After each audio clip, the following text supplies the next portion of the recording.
Hi, welcome to Change. I'm Bonnie Carlin from the Senior Cafe at the Barn in Schaumburg, and we welcome you today. Today we're going to be talking about senior nutrition, but from a different angle. We're going to be talking about funding that our community gets and the sources and how it happens so that we can give seniors a more nutritious meal. But before we start, I'd like our panel to introduce themselves.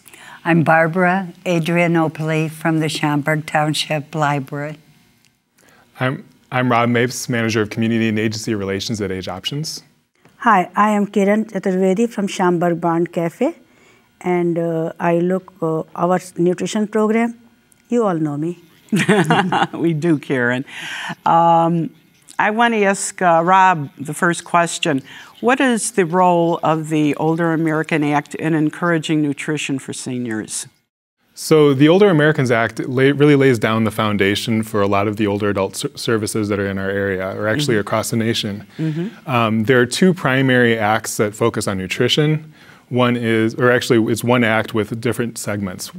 The first one is Title 3C, which covers all of nutrition, 3C1, which is the congregate dining, and that is really lays out the groundwork and the funding for programs where seniors can come together and dine in one general site like at the barn. Oh, very good.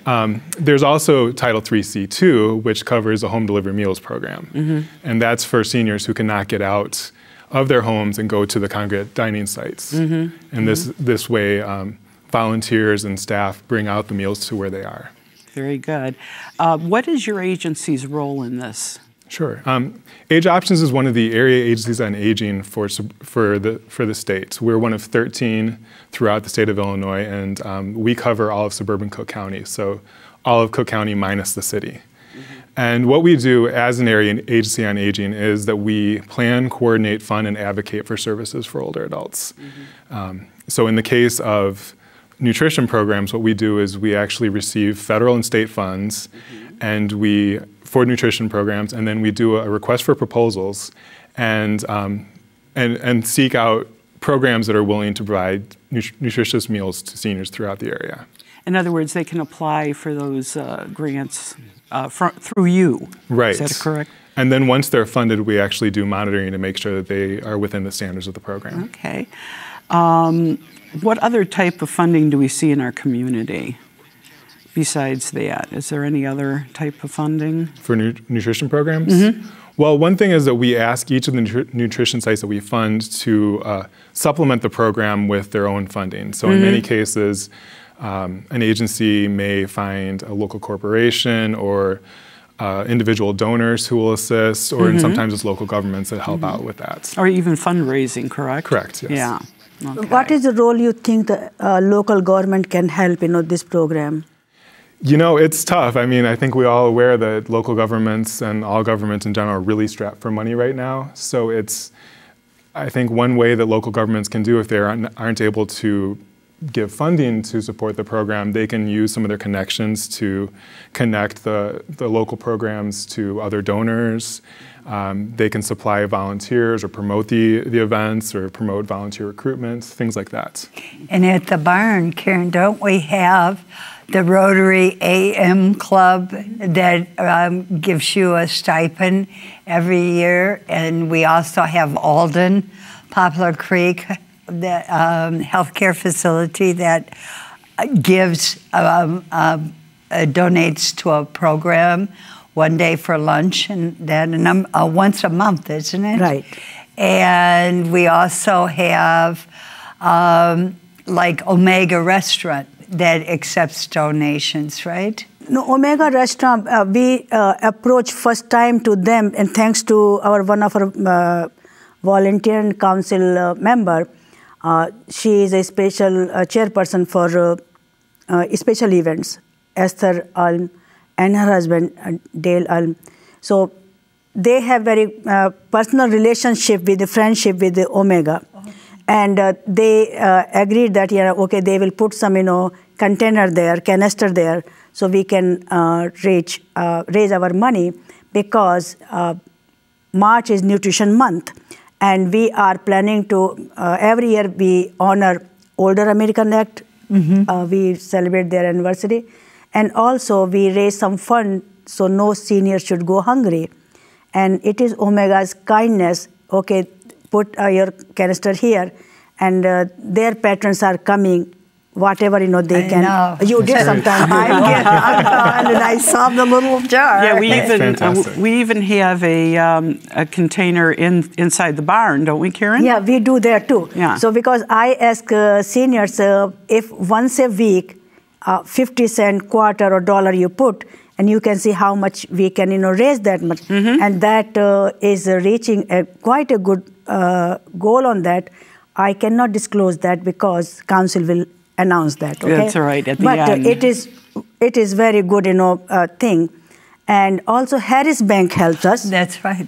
On this subject. And also some other agencies and individuals, they are coming and helping us. And really, Schaumburg Barn is blessed, and this is a great community. Now, wherever you ask, they all come and help us. Right. So please keep up your good work. Even the township and the village. Oh my villages. goodness. Yeah. Absolutely. And I think Karen makes a good point that one of the requirements of the Older Americans Act is that we're supposed to ask seniors who are receiving the meals or any of the other services if they're able to contribute some funds to the program. I'll tell you, one of the things that I have found being on the advisory committee for the barn is that these seniors, and I count myself as one of them, they're always willing to give to others. They do not concentrate on themselves. They are always looking out for others, not just other seniors, but the young people in the grammar schools and in the high schools. It's really nice. That's very true. They do a lot of good work because in our community, we're all in it together. Right. Takes a village. Exactly. Robert, I wanted to ask you one more thing. What is the criteria for the grant to be awarded, and what do the sites need to do to receive it? So, first of all, they need to apply for the funding, and we really try to spread out the funds across all of suburban Cook County and then focus specifically on areas of highest need, places where we found that there's fewer nutrition options, there's higher poverty, things like that. And then we do a rigorous evaluation of all the requests for proposals, determine who presents the best program at the best cost. We're looking for both quality and the most affordable program since we do have limited funds. And then their application has to really meet the requirements that we set forward in the application. Well, that's great. It sounds like you're really busy. Yeah, it's one of many things that we do at our agency. Actually, we're going to have to go to break right now, but we'll be right back.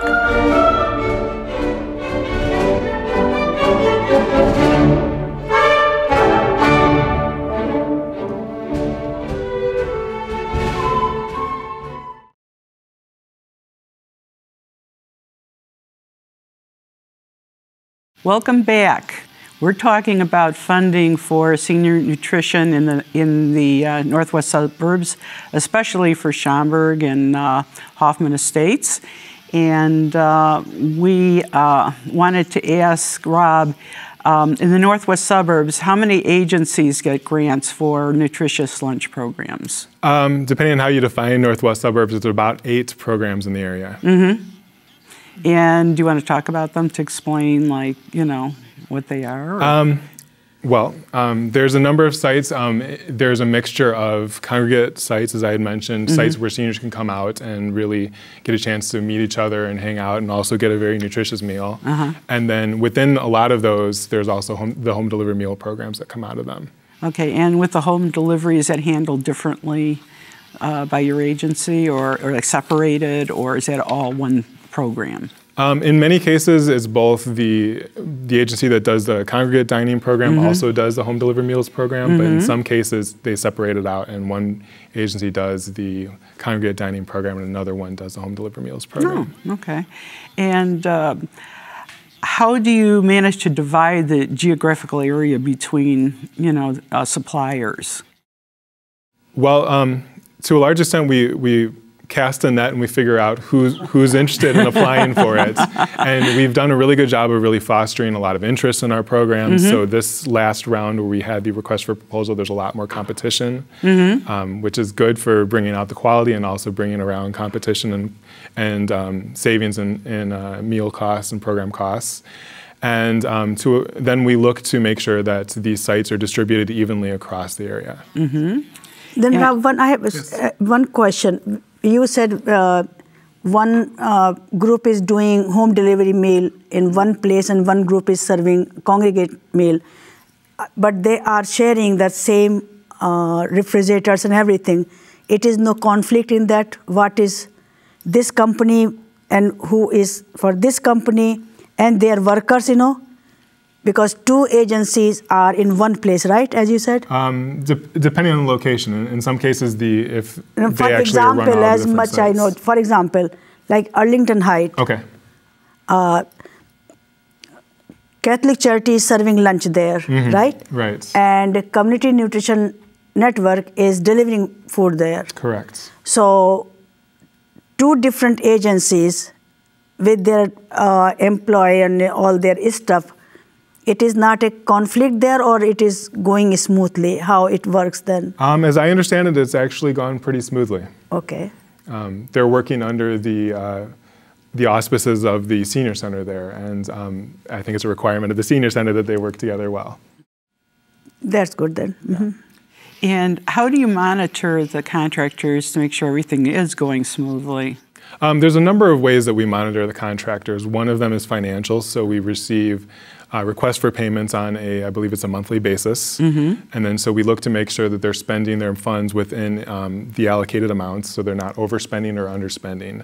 That's a good way to track the number. We also track the number of meals served at the same time. And then we also have a registered dietitian on staff who reviews the menus to make sure that they're in compliance with the standards. So she actually receives the menus a couple weeks in advance before the seniors eat them, and make sure that there's enough calcium in the meal, that there's enough zinc and fiber, things like that, which it's an incredibly detailed process, but it's really to make sure that that everybody gives a very sound and tasty and safe meal. No, that's what I like about it. I mean, you know for sure that what you're getting is what you're supposed to get the day. But I was wondering, have you seen an increase in the number of seniors going to these nutrition sites in this economy?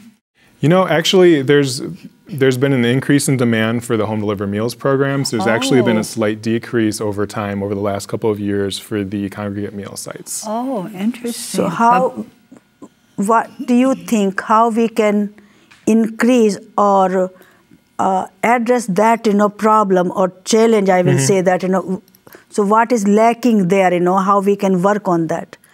I think there's a number of things. One thing is a generational change. So a lot of younger, older folks may consider it as being, that's an old people program, and they don't consider themselves that. So part of that is really bringing in a more welcoming atmosphere for the younger people to come in, bringing activities that may be of interest to them as well as to other people who are older than them. It's also really offering choice. That we've found that everybody likes choice. They like to be able to see, choose what kind of activities they want. They want to be able to choose what kind of meals they want, and really have a voice in what the meals they taste like and look like. And that's probably why the increase in the salad bar approach that you have. Yeah, and that makes a lot of sense. So are we planning some kind of theory to gather these people to whom we call baby boomers, right? So how we can attract them so they can come and have nutritious meal, and we can increase our number, because our older folks, they are really going down, moving to nursing homes and not able to move around anyway. So we need to fill that gap, and that is our dilemma. How we can address? Should we have a conference or something like that? Are you planning on that? Actually, a couple years ago, we brought together all of our nutrition providers with the intent of increasing the number of people who attend the congregate nutrition sites. And we were able to look at a study and some of the work that was done in the New York City area, where it really brought together their best practices and how they were able to resurrect their congregate dining programs. And for instance, one of the things that they found was it's really, really important for the key staff person to be really welcoming and to recognize when there's a new person, pull them aside, welcome them, and say, hey, we're so happy you're here. And that makes such a difference, rather than in some of these programs, I'm not saying they're necessarily around here, but across the nation, there's some programs where somebody new walks in and everybody looks at you like, who are you? and then nobody welcomes them, and they have to sit at the table by themselves or sit at a table where nobody else talks with them. So it's really important to make sure that people are welcome when they come in and they're new to the program. On our advisory board, besides all the advisory board members, there's a person who's on the welcoming committee. Fabulous. And then they have birthday celebrations once a month. So all the ladies and the gentlemen on that advisory board from the barn, they really try hard to recognize and to make everybody feel comfortable, which is a good thing. Great. As you know, we have CNN, supply our site with nutritious meals. What is the difference between them and other agencies? Well, they all have their own ways. CNN is our largest nutrition provider in the area. They have a number of sites both in the north side, south side, and the west side. And really, I think even within CNN, I believe that there's differences in part because of who's running the local sites. So all of our local sites, through either by CNN or other agencies, really try to tailor their nutrition programs to the people who are the residents of that area. So it doesn't make sense to have a cookie cutter program where in every area, no matter who's there, everything's the same. You really want to be responsive to what the needs are there. And in every area, it is. That's great. We're going to have to go to break right now, but we'll be back in a few moments.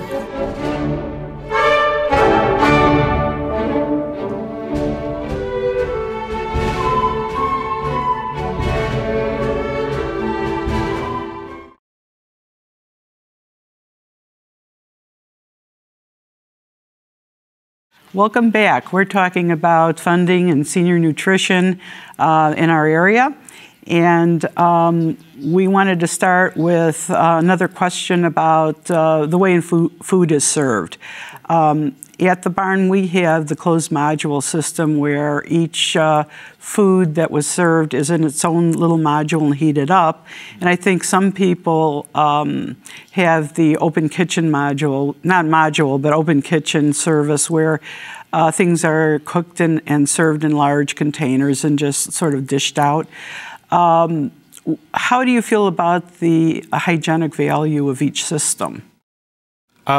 Well, they're all designed to be safe. Everybody who runs any of the programs is required to have one person on staff and on site who has gone through health and safety training. So if it's done through a program that's where the meals are self-sealed and presented on a tray, that of course is sanitary because it's been sealed. And then the workers who serve the meals from a big steam plate wear gloves and probably hairnets and things like that to make sure that the meals are sound and safe. Very good. And you've been there, Barbara, when we've had the modular meals. So if you don't feel like eating it right away, you could take it home with you. Or there's parts of it that there's many times that I've taken because there's a lot of food. Right. And so you take some home or you offer it to somebody else at your table. And then you eat it later, or you could have another meal. Yes. Which is great. Yes. Oh my goodness. But it is not dangerous when it is on open pan and burner is in bottom that, and people are serving lunch, volunteers, if can flip and somebody can burn. There's an open you're kitchen. Talking about the burners at the bottom? Open kitchen, because I think it is not safe. What do you think, Barb, right? Well, I feel like we have a number of programs that provide meals in the same way, and I've really not heard of anybody who's burned themselves through that way. So, that's good. And in some cases, people actually prefer having their meals served on a plate rather than in a self-contained tray. How do you determine the need for home-delivered meals in our area? Sure. We do a number of surveys to find out where seniors are who are hungry. We do an annual survey of the home delivery meals providers to determine what the needs are, what the unmet needs are. We monitor the number of meals that are served to seniors within the areas. We do hearings all across the suburban Cook County area to hear what people are thinking about our programs and services. And also then there's an eligibility requirement to receive the meals. So trained case managers actually go out into the homes and meet with the seniors to make sure that they're eligible for the program. Mm-hmm. And I actually used to do this when I was in graduate school in Michigan. And so what you have to do is you really have to make sure that the person who's requesting the meals is not able to go to the congregate meals. We really encourage people to go to the congregate meal sites first and foremost because it's social. There's educational activities so people can learn to be healthier and take more control of their own health. And it's really good to be around other people. Have you noticed since this recession began a drop in contributions for the meals? Yeah, overall, there has been a small drop in contributions. Some sites have actually shown a slight increase, but I think overall there has been a decrease in contributions. And with seniors being able to afford, contributing for the meal, as well. Right. The recession's impacted us all, and I think probably harder than many seniors who have had investments that have, done a lot worse than what they had planned on, and who may have relied on some family support, and maybe their loved ones are laid off as well. So it's had an impact on us all, and on them especially. And then some of the seniors maybe invest in bonds, trying to get some kind of a, living wage with that, and didn't happen. I mean, it's been very low on that too. So. But we try to do our part to make sure that no senior goes hungry, right? Yeah, we are working on that, thanks to our community. Do you feel that seniors should be getting more than one meal a day, especially if they're like low income or they don't have any resources? It would be great to offer that. I think in this tough funding climate, it's really hard for us to... We're having a hard time giving everybody one meal who wants one, and to imagine being able to fund people with two meals is really a stretch financially right now. We really, a while ago, we had stimulus funds from the federal government, and that gave us an opportunity to really try out some of these second meal programs. We had some agencies that were offering weekend meals, so when people went home on weekend home delivery meals, or in some cases, people could go to the congregate site on Friday and take home an extra meal or something like that. And we found people responded well to that. There was a good demand for it. But unfortunately, funding is really hard, and it's hard to be able to extend ourselves that much. Is there any way that we could all think of that we could fund something like that to be able to give seniors additional meals? I mean, within the community or whatever. Yeah, we should invite, our community reps and address that, And one thing I will like to let our audience know that State Rep Michelle Mussman, when we were talking about that how things are happening and people are not able to pay that anything, so she right away she wrote a check of $350 council deposit that anybody is hungry or cannot come, then use this money and she will continue that.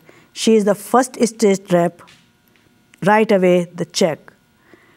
Okay, so we are working with Cedar Village, where more people are on Medicare. You go there for book club, so low income. Right. So they will come, and then I ask, and our village is really everybody so giving. So I talked to our transportation department, Richard. and he said he can give some certificate to what you call tokens, so people just come from Cedar Village to Barn.